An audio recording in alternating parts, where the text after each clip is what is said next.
Hello everyone, welcome to advanced astrology by MV. और आज की इस वीडियो में हम डिटेल में सीखने वाले हैं अपना बर्थ टाइम रेक्टिफिकेशन, जिसको हम शॉर्ट में बीटीआर बोलते हैं। जिसको नहीं पता उसको मैं बता देता हूँ। बीटीआर होता है अपना एक्यूरेट टाइम निकालना। वैसे मैक्सिमम लोगों को लगता है कि भाई हमारा जो बर्थ टाइम है वो एक्यूरेट है, बट मैं गारंटी देता हूँ 99% लोगों का जो बर्थ टाइम होता है वो एक्यूरेट नहीं होता है। एक्यूरेट शब्द जब मैं बोलता हूँ तो यहाँ पर एक्यूरेट टू मिनट तक मैं बोल रहा हूँ। मतलब कि आपको एक्यूरेट मिनट नहीं पता होगी, आपको अंदाजे से पता होगा। आपके पेरेंट्स ने, आपकी मम्मी ने, पापा ने, दादा ने, दादी ने, बड़े भाई ने, चाचा ने, ताऊ ने, मतलब जिसने जो भी आसपास रहा होगा बर्थ टाइम के दौरान, उन्होंने आपको एक आइडिया दिया होगा। ठीक है, 4 बजे हुआ था। मैक्सिमम जो मुझे बर्थ टाइम मिलते हैं वो पता है 4 ही बर्थ टाइम मिलते हैं।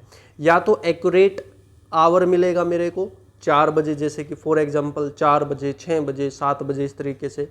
या बोलते हैं 6:15 जैसे, ठीक है, या बोलते हैं 6:30, या बोलते हैं 6:45।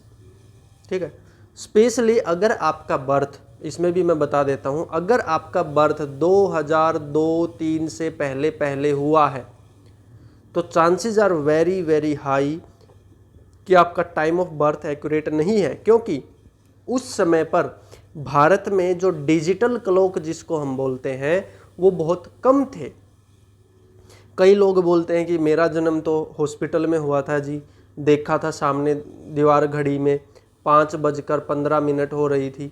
अब इस बात की क्या गारंटी है कि 1998 में मान लीजिए किसी का जन्म हुआ है, 1998 में जो हॉस्पिटल में जो दीवार घड़ी लगी है, इस बात की क्या गारंटी है कि उसमें टाइम एक्यूरेट है? वो 2-4 मिनट ऊपर नीचे हो सकता है। ठीक है, क्या पता वो 3-4 मिनट आगे हो, क्या पता वो 3-4 मिनट पीछे हो।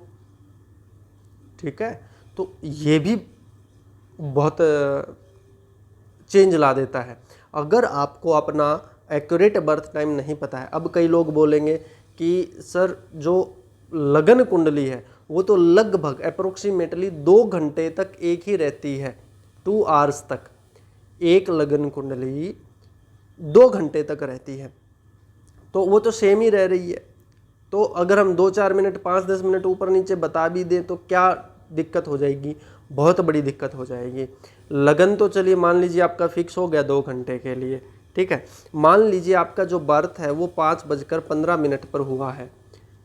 क्या पता जो ये 2 घंटे पूरे हो रहे हैं वो 5:12 पर पूरे हो रहे हों, और 5:11 पर अलग कुंडली है, 5:13 पर अलग कुंडली है।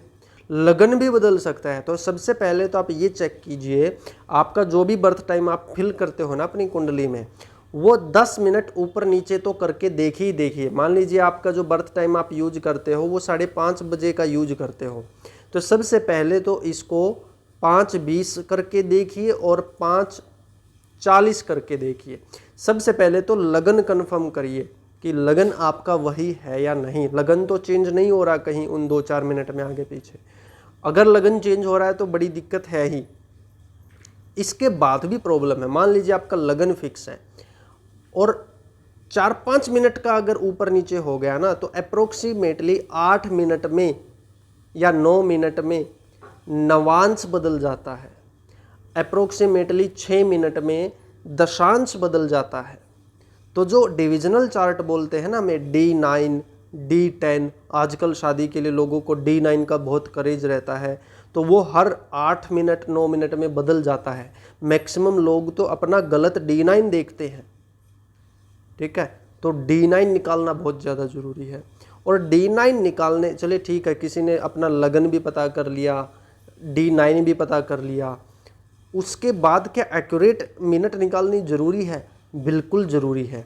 क्योंकि देखिए 7-8 मिनट में तो वो D9 बदल रहा था, आपने D9 फिक्स कर लिया। लेकिन अगर आप अपना बर्थ टाइम 2-4 मिनट भी ऊपर नीचे करोगे ना, तो महादशा, अंतरदशा, प्रत्यंतर दशा, सूक्ष्म दशा और प्राण दशा ये बदल जाएंगी।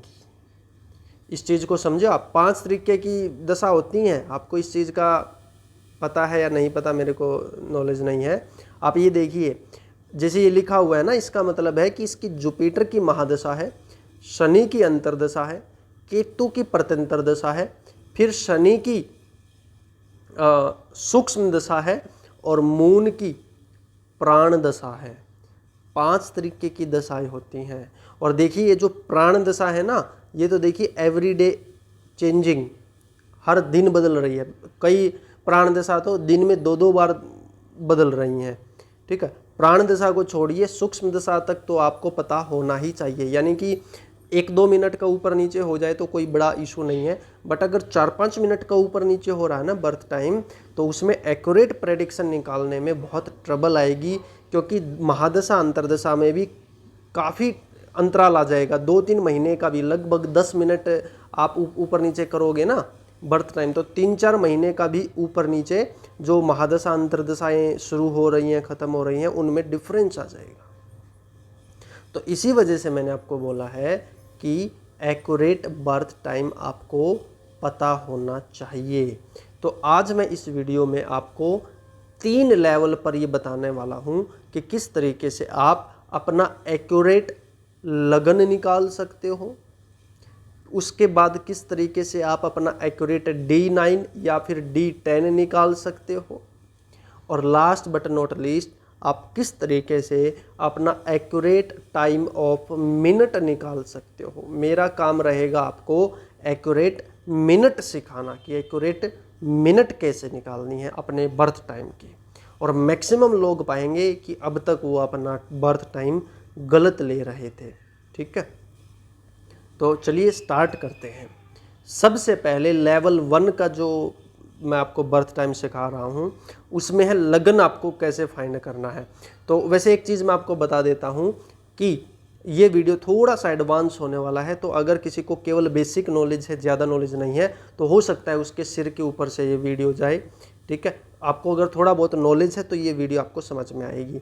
तो लगन कैसे फिक्स करना है, उसके लिए हमने पूरा एक परफॉर्मा तैयार कर रखा है। आप ये देख सकते हो, अपनी स्क्रीन के ऊपर देख सकते हो, ये सारे क्वेश्चन हम पूछते हैं। इसके ऊपर भी 7 क्वेश्चन है और इसके नीचे भी 1-2 क्वेश्चन है। टोटल अराउंड 20 क्वेश्चन हम पूछते हैं। उन 20 क्वेश्चन के हिसाब से फिर हम उसका लगन निकालते हैं। अगर किसी को लगन में ही डाउट है तो ये सारे क्वेश्चन आप देख लीजिए, ये सारे क्वेश्चन आप देख लीजिए। ठीक है, पॉज करके भी आप देख सकते हो, ये सारे क्वेश्चन आप देख लीजिए। ये सारी क्वालिटी, जैसे मान लीजिए भाई किसी को अपने लगन में ही डाउट है, मान लीजिए भाई कोई डाउटफुल है कि मेरा मेष लगन है या मीन लगन है। ठीक है, तो हम उससे क्वेश्चन पूछेंगे उसके बारे में।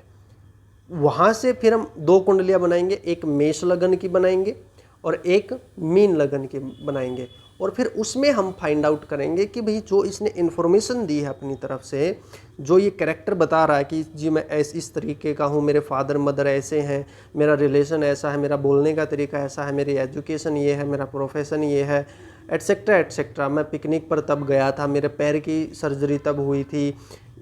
तो इस तरीके की जो चीज़ें होती हैं, वहाँ से लगन फिक्स करने में हमें आसानी हो जाती है, और लगन फिक्स करना कोई ज़्यादा मुश्किल काम नहीं होता। ठीक है, वैसे तो ये भी बहुत गहरी चीज़ होती है लगन फिक्स करना भी, बट जो आगे 2 स्टेप और मैं बताने वाला हूँ, उनके कंपैरिजन में अगर हम देखें तो लगन फिक्स करना कोई बड़ी चीज़ नहीं है। और 99% लोगों को तो अपना लगन पता ही होता है, केवल 1% लोग ही ये मान के चलिए लगन में भी कन्फ्यूज्ड होते हैं, जो बहुत पहले का टाइम जिनका बर्थ टाइम होता है 1995 से पहले, जिनको ज़्यादा एक्यूरेटली नहीं पता होता, तो उनका हो सकता है भी थोड़ा बहुत लगन भी फिक्स ना हो। ठीक है, तो हम लगभग 18 से 20 क्वेश्चन पूछते हैं, और ज़रूरी नहीं है कि आपको 18 के 18 क्वेश्चन का आंसर करना है। आप उसमें से मैक्सिमम 4-5 क्वेश्चन का भी अगर जवाब दोगे अच्छे से, तो भी आपका लगन फिक्स हो जाएगा, उसमें कोई बड़ी चीज़ नहीं है। ठीक है, तो स्टेप 1 आपको शायद समझ आ गया होगा। स्टेप 1 में क्या है, ये जो 18 से 20 क्वेश्चन है, इनमें से कुछ 5 या 6 क्वेश्चन का आपको अच्छे से जवाब देना होता है, वहाँ से आपका लगन फिक्स हो जाएगा। ठीक है, तो ये था आपका स्टेप नंबर 1 BTR का, जिससे हम लगन फिक्स करते हैं। ठीक है, जो स्टेप नंबर 2 है, जिसमें नवांश फिक्स करना होता है, तो वैसे नवांश फिक्स करने के और भी बहुत तरीके होते हैं, ठीक है। बट इस वीडियो में मैं आपको एक बहुत जेन्युइन, बहुत प्योर और एक ऑथेंटिक तरीका आपको बताने वाला हूँ। वो क्या है? वो है आपके पार्टनर की बर्थ डिटेल से आपका D9 हम निकाल सकते हैं। यानी अगर आपकी शादी हो चुकी है ना, हालांकि ये जो स्टेप है ना, ये केवल शादीशुदा लोगों पर लगेगा। हालांकि नवांश निकालने के और भी बहुत तरीके हैं, मैं इस वीडियो में केवल ये तरीका लेकर आया हूँ क्योंकि ये थोड़ा सा सिंपल है। इसके अलावा D24 हम निकाल सकते हैं उसके एजुकेशन के बारे में जानकर। D10 से हम उसका D10 या नवांश निकाल सकते हैं उसके प्रोफेशन में जानकर। चीज़ें तो बहुत तरीके की हैं, एक्सपीरियंस तो मैंने बहुत किया है, बहुत प्रैक्टिस किया है। बट इस वीडियो के लिए मैं लेकर आया हूँ शादी से जुड़ी हुई तकनीक, ठीक है, शादी से जुड़ा हुआ फॉर्मूला। अगर आपकी शादी हो चुकी है और उसके लिए ना आपको केवल अपने पार्टनर की बर्थ डिटेल बतानी है, ज़रूरी नहीं है कि उसका एक्यूरेट हो बर्थ डिटेल्स, उसका केवल लगन पता करना है हमें। अगर आपके पार्टनर की लगन कुंडली मिल जाए तो आपकी D9 कुंडली हम बड़े आराम से बता देंगे। और अगर आपकी लगन कुंडली है तो आपके पार्टनर का D9 हम बड़े आसानी से बता देंगे। होता क्या है इसमें, वो मैं टेक्निक भी आपको बता देता हूँ। जैसे आप इसमें देखिए, ये जो ऊपर वाले चार्ट है ना, ये मेल का लगन चार्ट है, और ये इसी मेल का ये D9 चार्ट है, ये वाला, ठीक है। ये मेल का लगन, ये मेल का D9। जो नीचे वाले दो चार्ट है ना, ये इसकी वाइफ है, ये इसकी वाइफ का लगन चार्ट है, और ये इसकी वाइफ का D9 चार्ट है, ठीक है। और एक असली बात मैं आपको बताता हूँ, इन दोनों के ना लगन थे हमारे पास। इन दोनों को कन्फ्यूजन था कि भी हम दोनों को नवांश नहीं पता एक दूसरे के, तो वो क्या हो सकता है, तो दोनों का BTR किया हमने, और एक पहले इसके लगन से इसका नवांश निकाला, फिर इसके लगन से इसका नवांश निकाला। होता कैसे वो मैं आपको बता देता हूँ, बहुत स्ट्रॉन्ग कनेक्शन होते हैं। जैसे मेल का अगर हम लगन चार्ट ले रहे हैं, तो जो मेल का लगन चार्ट है ना, उसके फर्स्ट हाउस का कनेक्शन फीमेल के नवांश कुंडली में 7th हाउस से मिलेगा, कुछ ना कुछ स्ट्रॉन्ग कनेक्शन। दोबारा से सुनिए इस चीज़ को। एक नेटिव का लगन चार्ट लेना है, ठीक है, एक नेटिव का लगन चार्ट लेना है, दूसरे नेटिव का D9 चार्ट लेना है। उन दोनों, एक का लगन दूसरे का नवांश, लगन के फर्स्ट हाउस का दूसरे के नवांश के 7th हाउस से स्ट्रॉन्ग कनेक्शन मिलेगा, और उसी नेटिव के लगन के 7th हाउस का दूसरे नेटिव के नवांश के लगन से संबंध मिलेगा कोई स्ट्रॉन्ग। तो इसमें तो आपको बड़ी आसानी से दिख रहा होगा कि इसके लगन में पाइसेज साइन है फर्स्ट हाउस में, लगन कुंडली में, और इसकी वाइफ के नवांश कुंडली में 7th हाउस में पाइसेज साइन है। तो देखिए स्ट्रॉन्ग कनेक्शन बन गया। और इसके लगन में, मेल के लगन कुंडली में 7th हाउस में कन्या राशि है, फीमेल के नवांश में लगन में कन्या राशि है, और इसका स्वामी भी बैठा है। स्वामी भी बैठ जाए तो वो भी कनेक्शन है, जरूरी नहीं राशि का एक्सचेंज हो, कुछ ना कुछ कनेक्शन मिलना चाहिए, ठीक है। तो ये देखिए, तो यहाँ से इस लड़की का जो नवांश निकालना था बड़ा इजी था, ठीक है, ये हो गया। दूसरा और मैं आपको बताता हूँ। अब देखिए, अब लड़के का भी नवांश निकालना है। ये फीमेल का लगन है, ये फीमेल की लगन कुंडली है, ये लड़के का नवांश चार्ट। अब देखिए, आप बोलोगे कि ये कनेक्शन है, लड़की का लगन जो है धनु का है, और लड़के का नवांश में भी लगन में धनु है। ये कनेक्शन नहीं है, उल्टा होना चाहिए। ध्यान रखिएगा मैंने क्या बताया था, एक का लगन दूसरे का नवांश, और लगन का फर्स्ट हाउस दूसरे के नवांश का 7th हाउस से कनेक्टेड मिलेगा। तो इसके लगन में क्या है, वीनस है, लगन में वीनस है, लड़के के नवांश में 7th हाउस में वीनस है, लड़की के लगन के फर्स्ट हाउस में वीनस है, और जो मेल है उसके नवांश के 7th हाउस में वीनस है, तो जुड़ गए, एक दूसरे से स्ट्रांगली जुड़ गए। इस तरीके से भी जुड़ सकते हैं। और देखिए लड़की के लगन में 7th हाउस में बुध है, लड़के के नवांश के लगन में बुध है, यहाँ पर बुध की राशि है, सॉरी शायद मैं ये भूल गया कि बुध है, 3 नंबर की राशि है ना, बुध की राशि है। फीमेल के लगन कुंडली के 7th हाउस में बुध की राशि है और लड़के के नवांश कुंडली में लगन में बुध है, तो ये बहुत बहुत स्ट्रॉन्ग कनेक्शन बन रहा है इसी वजह से। क्योंकि ना इन्होंने ये चीज़ बताई थी कि हमारा जो बर्थ टाइम है ना केवल 5-10 मिनट के फ़र्क में है। जैसे लड़के ने बताया कि इसका बर्थ टाइम अराउंड 3:20 से 3:40 के बीच में हुआ, इनके घर वालों ने बताया। तो जब हमने इनका फाइंड आउट किया ना बर्थ टाइम, वो निकल कर आया 3:32। ठीक है। और फिर लड़की का जैसे घर वाले बोल रहे थे कि सुबह 9 बजे हुई है, तो उसका जो बर्थ टाइम निकल कर आया वो निकल कर आया सुबह 9:18। ठीक है। तो ये एक्यूरेट मिनट कैसे निकाली वो मैं अभी आपको बताऊंगा लेवल 3 में। अब तक तो हमने क्या किया है, लगन को फिक्स किया, उसके बाद नवांश को फिक्स किया। अगर आपकी शादी नहीं हुई है तो और बहुत टेक्निक है मेरे पास, ठीक है, तो भी हम आपका BTR कर सकते हैं। हाँ, लेकिन ये है कि भाई अगर शादी हो गई है, आपके पार्टनर की बर्थ डिटेल्स है, तो थोड़ा सा आसानी से हो जाता है BTR। ठीक है। उसके बाद लास्ट बट नॉट लीस्ट, ये जो मैंने आपको शुरू में दिखाया था ना, जो आपको बताया था कि महादशा, अंतरदशा, प्रत्यंतर दशा, सूक्ष्म दशा और उसके बाद आती है प्राण दशा, ये हमें हेल्प करती हैं एक्यूरेट मिनट निकालने में। कैसे? जो ये मैंने क्वेश्चन पूछे हैं ना यहाँ पर 17-18 क्वेश्चन, वहाँ पर मैंने 2-4 इंसिडेंट पूछे हैं कि भाई आप माउंटेन्स पर कब गए थे, किसी टूर पे कब गए थे, किसी ट्रिप पर कब गए थे, किसी तीर्थ यात्रा पर कब गए थे। ठीक है। जैसे ऊपर आप देखोगे तो आपको मिलेगा भी कि कोई माइनर सर्जरी हुई हो, कोई माइनर एक्सीडेंट हुआ हो। ठीक है। आप विदेश गए हो तो वो तारीख बता दीजिए। मतलब मल्टीपल चीज़ें होती हैं इसमें, और भी ऊपर नीचे काफ़ी इवेंट है। उन इवेंट्स के हिसाब से हम एक्चुअल मिनट ऑफ बर्थ भी निकाल सकते हैं। कैसे? जैसे ये देखिए, इसमें अगर हम देखें तो यहाँ पर देखिए क्या आ रहा है, Jupiter, Saturn, Ketu, Saturn, Saturn.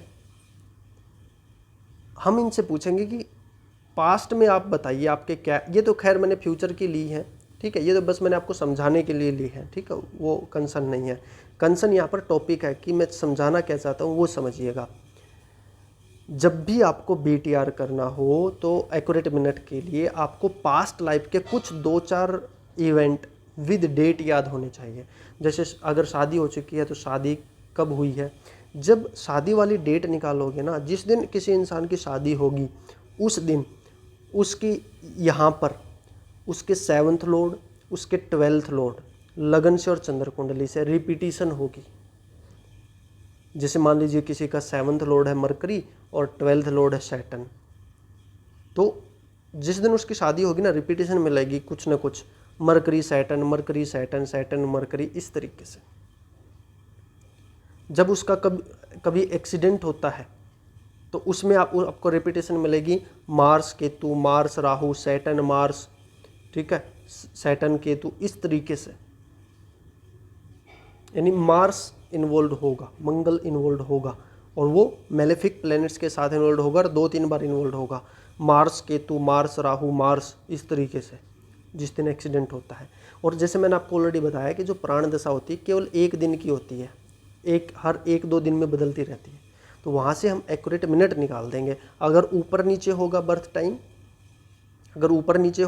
Time, तो वो सिंक्रोनाइज्ड नहीं होगा, और ये हमें मल्टीपल लेवल पे हमें देखना पड़ता है। जैसे मान लीजिए शादी का आपको मिल गया, फिर हम उसके एक्सीडेंट से मैच करके देखेंगे, हो सकता है एक्सीडेंट वाली डेट से ना मिले, फिर हम और ऊपर 2-4 मिनट ऊपर नीचे करके देखेंगे। यानी हमें हर एक इवेंट मैच करवाना है। जब भी इंसान किसी पहाड़ पर जाता है, जिस दिन बहुत ज़्यादा पैदल चलता है, जिस दिन उसको ठंड लगती है, उस दिन Jupiter Saturn Ketu, Saturn Jupiter Ketu, इनकी रिपीटेशन मिलेगी आपको देखने के लिए। ठीक है। जब भी इंसान विदेश जाएगा, फॉरेन जाएगा, तो moon mercury Rahu, moon mercury और राहु, इनकी कुछ न कुछ दशा, अंतरदशा, प्रत्यंतर दशा, सूक्ष्म दशा में ये तीन जरूर मिलेंगे मून मरकरी राहु में। जब भी घर में किसी की डेथ होती है तो शनि और राहु दोनों मिलेंगे। शनि राहु केतु या शनि केतु। ठीक है। राहु, शनि राहु मैंने ज़्यादा नोटिस किया है, शनि राहु जरूर मिलेंगे। ठीक है। तो वैसे मैंने कोशिश की है आपको इस एक वीडियो में ये बताने की, समझाने की कि BTR कैसे करते हैं, बट शायद मैक्सिमम लोगों को समझ ना भी आया हो, थोड़ा सा एडवांस लेवल का हो गया हो। अगर आप अपना BTR करवाना चाहते हो तो इस नंबर पर आप कांटेक्ट कर सकते हो। काफ़ी चैलेंजिंग काम होता है एक्यूरेट BTR करना, लेकिन जैसे अभी आज तारीख है शायद 27 सितंबर 2026, 27 या 26 देख लेना, 2025। तो एक महीने तक, यानी दिवाली तक, दिवाली 2025 तक, यानी एक महीने तक, अगर एक महीने में आपको ये वीडियो मिल जाती है तो एक महीने तक आपको 50% ऑफ मिलेगा BTR पे। यानी जो भी बर्थ टाइम रेक्टिफिकेशन की हमारी स्टैंडर्ड फीस है उसमें 50% आपको डिस्काउंट दिया जाएगा। दिवाली ऑफर लगा लो, नवरात्रा ऑफर लगा लो, दशहरा ऑफर लगा लो, या इस वीडियो का ऑफर लगा लो, कुछ भी इस चीज़ को आप नाम देना चाहो। अगर आप एक महीने के अंदर अंदर हमसे BTR करवाते हो, यानी कि ये मान के चलिए 27 अक्टूबर 2025 तक अगर आप हमसे BTR करवाते हो तो आपको 50% डिस्काउंट दिया जाएगा BTR में, जो हमारे स्टैंडर्ड रेट है वहाँ पर। ठीक है। उसका हाफ कर दिया जाएगा आपके लिए। क्लियर है। जो स्टैंडर्ड रेट है वो आपको व्हाट्सएप पर ही बताए जाएंगे, आपको डिस्क्रिप्शन में लिंक वगैरह मिल जाएंगे, वहाँ से आप हमारे असिस्टेंट से बात कर सकते हो, वहाँ पर आपको सारी डिटेल्स प्रोवाइड करवा दी जाएंगी। ठीक है। तो आज की वीडियो में इतना ही, मिलते हैं आपसे अगली वीडियो में, तब तक के लिए जय श्री राम।